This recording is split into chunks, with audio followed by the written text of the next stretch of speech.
कहवा के पाकल पान, कहवा के हरियर केलवा, कहवा के पाकल पान, कहवा के पाकल पान, के करा भिजेला पियरिया, के करला लहंगा चुनर, के करा भिजेला पियरिया, के करला लहंगा चुनर, के करला लहंगा चुनर।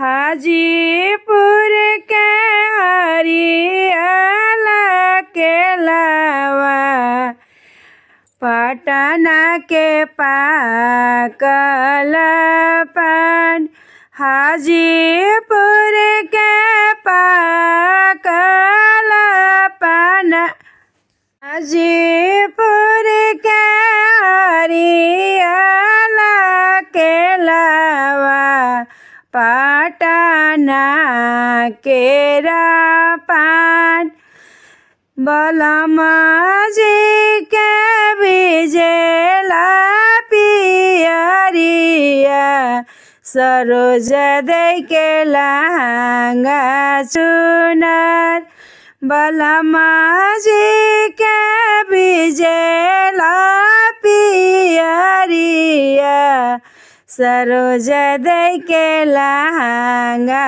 चुनर, सरोज दे के लहंगा चुनर। हरियर बस के सुपेलिया, जोड़ा नारियर भराय, हरियर बस के सुपलिया, जोड़ा अमरुद भराय, एकाई साउकिया गड़ला, छठी घाट कोसिया भराय, छठी घाट कोसिया भरा, रोहित सिंह के मानल पारबिया, छठी घाट कोसिया भराय, राहुल सिंह के आउए बधाइया, छठी घाट कोसिया भराय, छठी घाट कोसिया भराय। हरियर बस के सुपेलिया,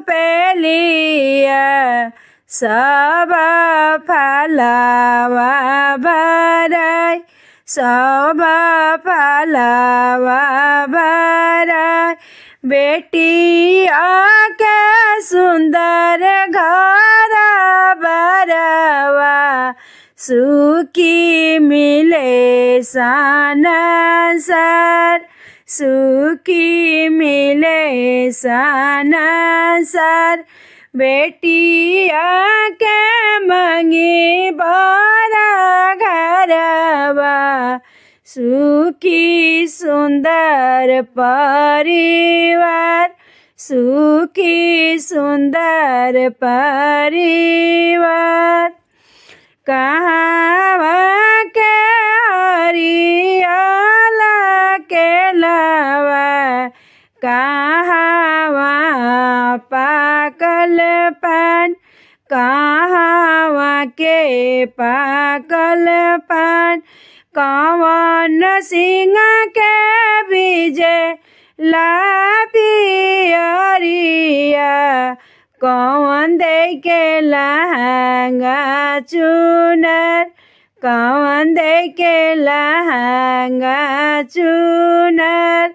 हरियर बस के सुपेलिया, कौन दे जलावा में खड़, कौन दे जलावा में खड़। हाजीपुर के हरियाला के लावा, पटना के पाकल पान, पटना के पाकल पान। सिखा तनु सिंह के विजेला पियरिया, सिखा दे के लहंगा चुनर, सिखा दे के लहंगा चुनर। उहे बाड़ी दहा बीचे खड़, हाथ जोरी मांगे कुछ दान। हमारा के लमा, हमारा के हमारा सोहगवा, बबुआ के लमहर उमर, बबुआ के लमहर उमर। बीरा बाबू के कोसिया भराला, गंगा जी के जे घाट, छठी मैया के घाट। उनाही के कोसिया भराला, छठी मैया के घाट।